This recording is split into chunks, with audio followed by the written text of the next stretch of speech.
কথাটা? কি হয়েছে, দাঁড় করে গেছ কেন? এরম করে খাবার খাচ্ছিস কেন? বড় লোকরা কিরম করে খাবার খাই শিখবি? হ্যাঁ শিখাও তাহলে। ঠিক আছে তাহলে বস। দেখ বড় লোকরা কিরম করে খায়। বড় লোকেরা তাহলে এরম ভেবে খাই? আর মধ্যবিত্তরা কিরম করে খায় বলতো?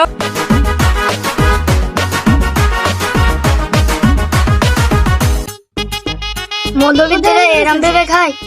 হ্যাঁ, গরিব লোকরা কিরম করে খায় দেখবি?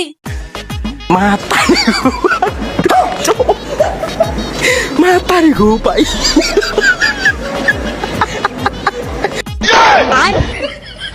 এই মারা, বড় লোক গরিব লোকের খাবার শেখাতে গিয়ে আমার খাবারটাই খেয়ে নিল।